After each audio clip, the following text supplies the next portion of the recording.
Continuando con la inervación de la vejiga, pues conocemos que la principal inervación de esta van a ser los nervios pélvicos, los cuales se van a conectar directamente con la médula espinal a través del plexo sacro. Por estos nervios pélvicos van a discurrir fibras nerviosas sensitivas, las cuales se van a encargar de detectar qué tan distendida se va a encontrar la pared de la vejiga y las fibras motoras.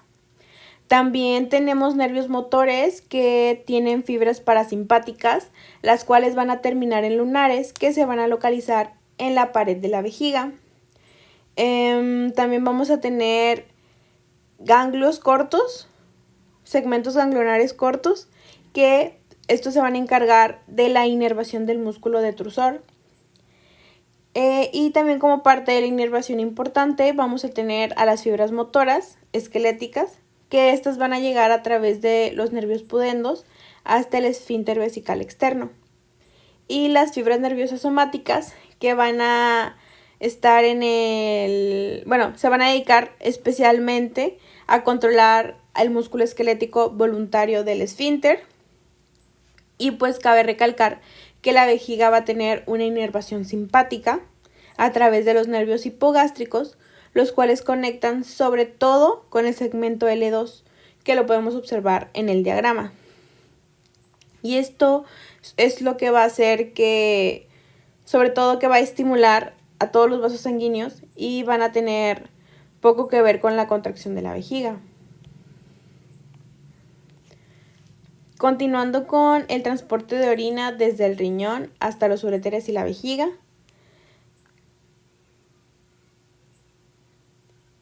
Bueno, pues aquí literalmente sabemos que la orina que sale de la vejiga va a tener la misma composición que el líquido que fluye por todos los conductos colectores.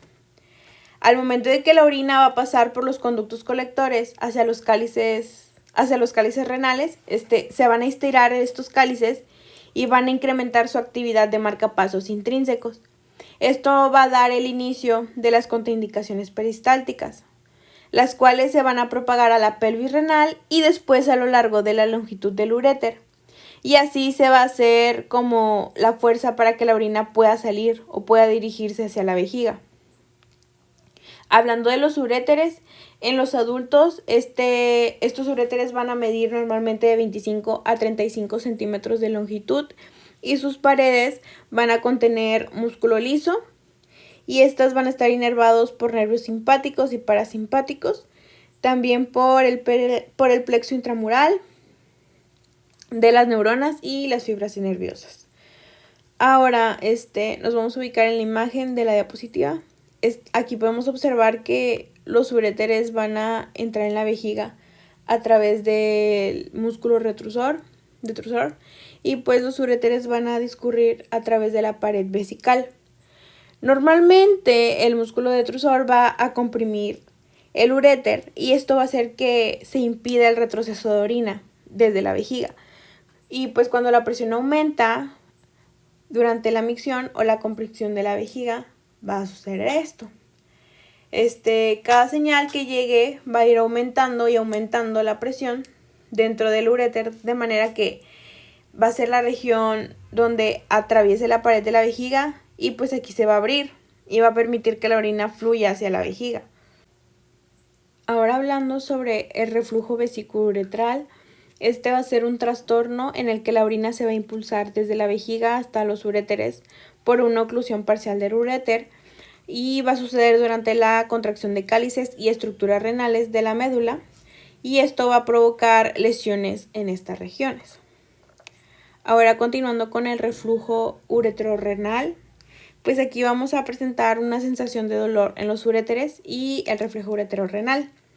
Cuando un uréter se bloquea, ya sea por algún cálculo renal o alguna enfermedad, se va a producir una constricción, la cual va a reflejar de una manera muy intensa y es un dolor, y va a estar acompañada de este dolor que estamos mencionando. Además de también presentar una contracción de las arteriolas renales, lo cual va a reducir la producción renal de orina.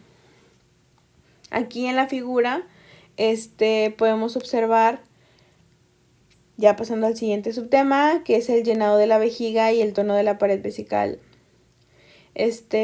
Podemos observar los cambios aproximados en la presión intravesical a medida de que la vejiga se va llenando de orina. Y podemos ver que cuando no hay orina en la vejiga, la presión va a ser aproximadamente 0, pero cuando se acumule, la presión va a ir aumentando. Entonces, también cabe mencionar que los valores máximos de presión pueden llegar a medir desde solo 1 centímetro de agua hasta los 100 centímetros, ¿ok? Las presiones más altas que se encuentran, las presiones máximas, se van a denominar ondas de emisión, y esto se debe al reflejo miccional. Ahora pasando al reflejo miccional, bueno, conforme se va llenando la vejiga, vamos a ir presentando contracciones miccionales, y esto va a ser por reflejo de la distensión. Estas contracciones miccionales se deben al reflejo de distensión que se inicia con los receptores sensitivos de distensión en la pared de la vejiga. Todas estas señales sensitivas de los receptores de distensión vesical van a ser conducidas a los segmentos sacros de la médula a través de los nervios pélvicos, que pues ya mencionamos, y después van a volver de nuevo a la vejiga a través de las fibras nerviosas parasimpáticas de estos mismos nervios. Cuando tenemos la vejiga no totalmente llena, van a estar un poquito más relajados y el músculo detrusor va a dejar de contraerse y ejercer esta presión. Y conforme se va llenando la vejiga, obviamente todos los reflejos van a hacerse un poco más frecuentes, lo que va a provocar las contracciones mayores de los músculos detrusor. Ya iniciado este reflejo miccional, el cual lo vamos a considerar autorregenerativo, va a continuar aumentándose más y más y más esas contracciones en la vejiga, y después de que se termine el ciclo, se va a repetir una y otra vez y otra vez y otra vez hasta que la vejiga alcance un alto grado de contracción. Después de varios segundos de este reflejo autorregenerativo, se va a agotar, y lo que va a hacer es que se va a cesar el reflejo miccional, permitiendo que la vejiga se relaje. Por eso este ciclo se divide en 3. Primero tenemos el aumento rápido y progresivo de la presión. En el número 2 tenemos el periodo de presión mantenida. Y por último tenemos el retorno de la presión alta.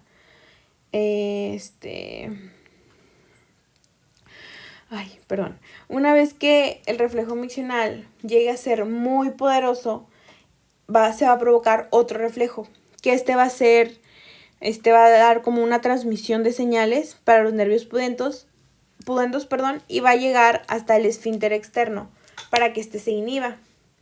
Si esta señal es más fuerte en el encéfalo que las señales constructoras, se va a producir la micción, pero si no, se va a producir el reflejo miccional y pues va a ser más potente. Bueno, pues continuando con el subtema de facilitación o inhibición de la micción por el encéfalo. Bueno, pues el reflejo miccional va a ser un reflejo medular autónomo, pero centros encefálicos pueden inhibirlo o facilitarlo, y estos centros van a ser 2, que son los centros facilitadores e inhibidores potentes situados en el tronco del encéfalo, sobre todo en la protuberancia, y como número 2 tenemos varios centros localizados en la corteza cerebral, que estos se enfocan más que nada en los inhibidores, pero pues se pueden hacer excitadores también. El reflejo miccional va a ser la causa básica de la micción, pero los centros superiores van a ejercer un control final sobre la micción, como sigue de la siguiente manera. En número 1 tenemos los centros superiores que van a mantener el reflejo miccional, que va a estar parcialmente inhibido, a excepción de cuando se desea provocar este reflejo.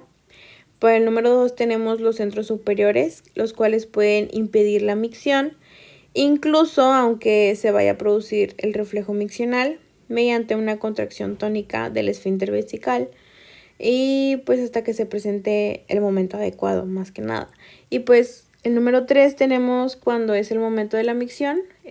Los centros corticales pueden facilitar que los centros de la micción sacra vayan a ayudar a iniciar estos reflejos miccionales y al mismo tiempo inhiban el esfínter urinario externo para que la micción pueda tener lugar. Por último, hablando de la micción voluntaria, esta suele iniciarse de la siguiente manera. Pues primero, una persona va a contraer voluntariamente los músculos abdominales y esto va a hacer que aumente la presión en la vejiga y se permita la entrada de una cantidad extra de orina en el cuello de la vejiga y en la uretra. Y en la uretra se va a producir también una presión, lo cual va a hacer que se estiren las paredes y pues esta acción va a estimular los receptores de distensión, lo que va a excitar el reflejo miccional y a la vez va a inhibir el esfínter uretral externo. Y pues se va a vaciar toda la orina y normalmente llegan a quedarse de 5 a 10 mililitros dentro de ella. Ahora pasando con las anomalías de la micción. Primeramente tenemos a la vejiga tónica e incontinencia por la destrucción de fibras sensitivas. Bueno, pues aquí se pierde el control vesical totalmente y la vejiga se va a llenar al máximo y unas pocas gotas van a rebosar a la vez a través de la uretra. Esta situación se le conoce, mejor dicho, como incontinencia por rebosamiento.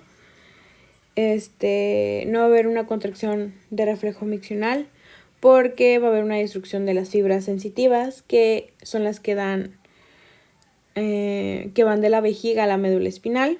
Y pues una de las causas comunes que se conocen es por la lesión por aplastamiento en la región sacra de la médula espinal, o pues también ciertas enfermedades que pueden llegar a lesionar o lastimar todas estas raíces nerviosas dorsales que entran a la médula espinal. Un ejemplo que menciona el libro es la sífilis, porque puede causarse una fibrosis constrictiva alrededor de todas estas fibras dorsales y pues lo que va a provocar es que se destruyan. Estos trastornos se le conocen como tabes dorsal y había otro trastorno que es el vesical. A este se le va a llamar como vejiga tabética.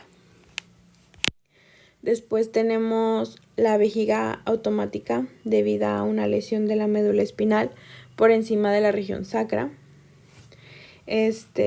Aquí tenemos que los segmentos medulares sacros van a estar intactos. Entonces, si están intactos, todavía pueden aparecer reflejos miccionales típicos, pero ya no van a estar controlados por el encéfalo ahora sí. En los primeros días, no va a presentar reflejos miccionales, pero suprimidamente, porque va a estar como en un estado de shock por la pérdida de los impulsos facilitadores procedentes del tronco del encéfalo y del cerebro. Pero si la vejiga se vacía periódicamente mediante sondaje, esto va a ayudar a evitar una lesión vesical producida por la distensión excesiva, y la excitabilidad del reflejo miccional, lo que va a aumentar gradualmente hasta que vuelvan los reflejos miccionales típicos. Entonces se va a producir un vaciamiento que no va a estar anunciado, pues obviamente en la vejiga. Algunos pacientes pueden todavía controlar la micción, pero no todos, la verdad. Y por último, tenemos que la vejiga neurógena sin inhibición debido a la falta de señales inhibidoras del encéfalo. Pues esta es otra anomalía de la micción. Esta también se conoce como vejiga neurógena sin inhibición y esto va a dar lugares a micciones frecuentes y relativas que no se pueden controlar. Este trastorno va a ser por una lesión parcial de la médula espinal o del tronco del encéfalo, lo cual va a interrumpir la mayoría de las señales inhibidoras. Estos impulsos facilitadores van a pasar continuamente hacia la médula y van a mantener los centros sacros excitados, que esta excitación va a causar que salga por un reflejo miccional, obviamente, una micción frecuente, pero con pequeñas cantidades de orina, no con mucha. Ahora, continuando con el tema, la formación de orina es resultado de la filtración glomerular y la reabsorción tubular y la secreción tubular. Bueno, primeramente tenemos que la intensidad con la que se excretan las distintas sustancias en la orina va a representar la suma de 3 procesos renales que se muestran en la figura que vemos aquí.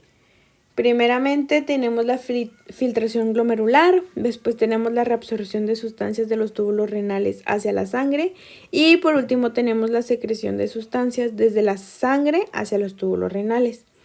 Y pues como una fórmula matemática que la interpreta el libro es que la velocidad de excreción urinaria va a ser igual a la velocidad de filtración menos la velocidad de reabsorción más la velocidad de secreción.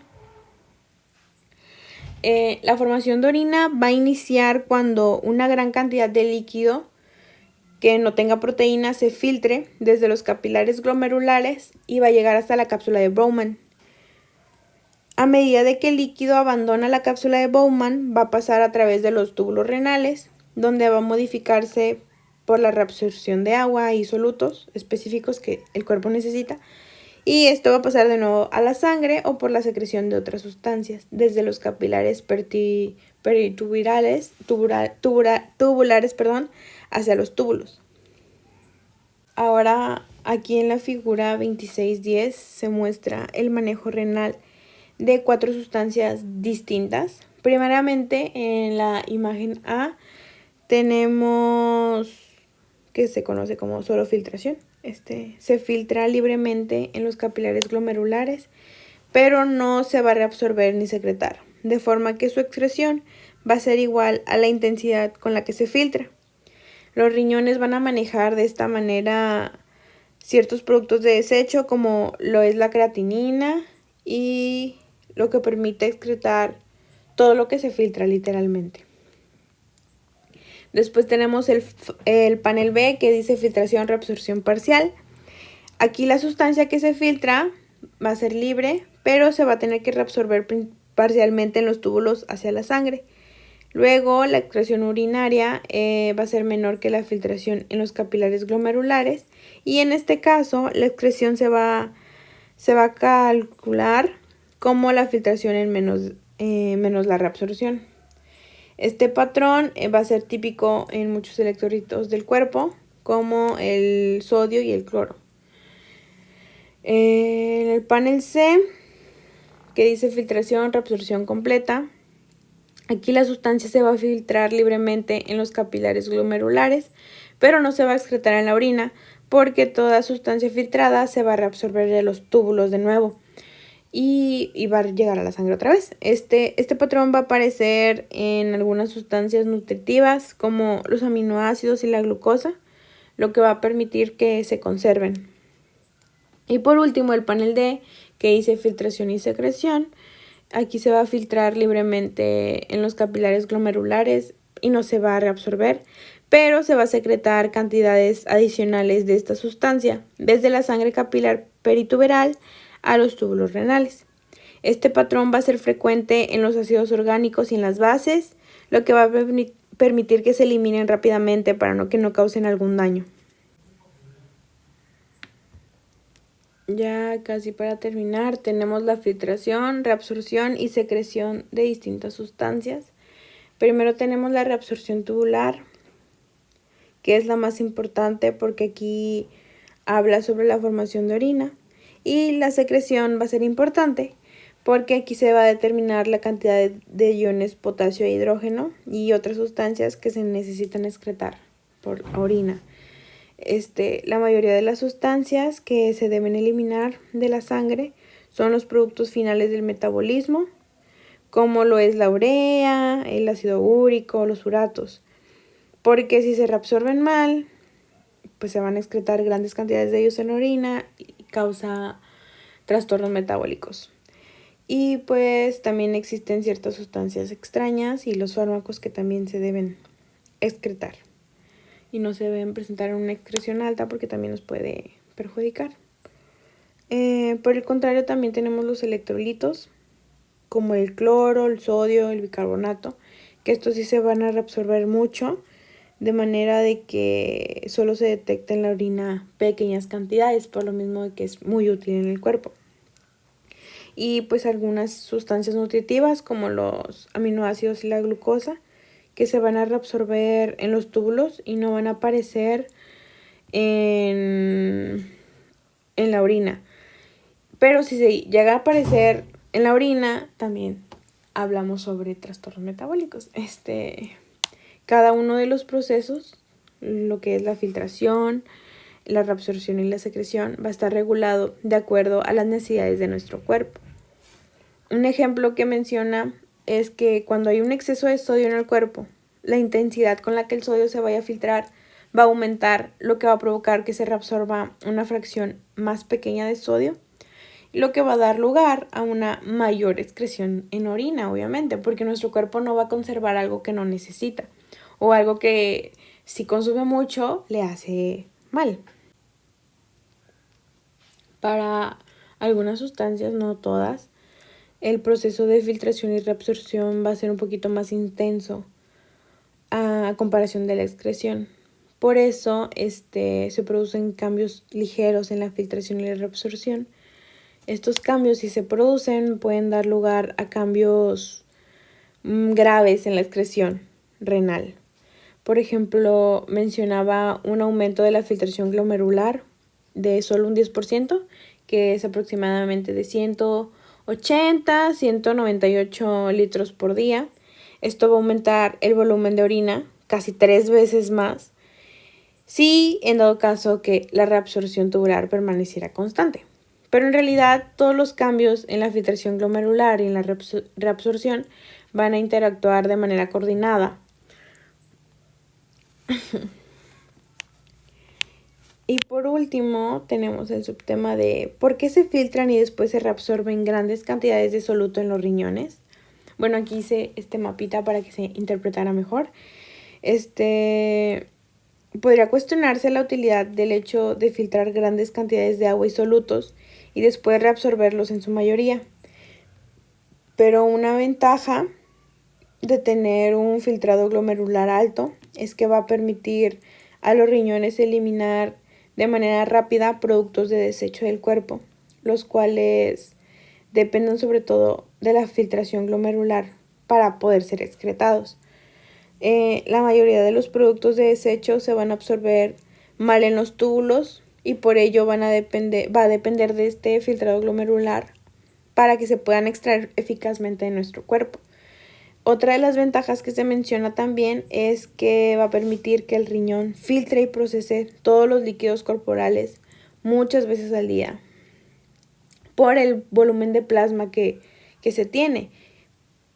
Y pues este filtrado glomerular alto va a permitir a los riñones controlar de modo preciso y rápido el volumen y la composición de los líquidos corporales. Y bueno, para que sea un poquito más entendible este mapa, les voy a poner un video para que puedan comprenderlo mejor.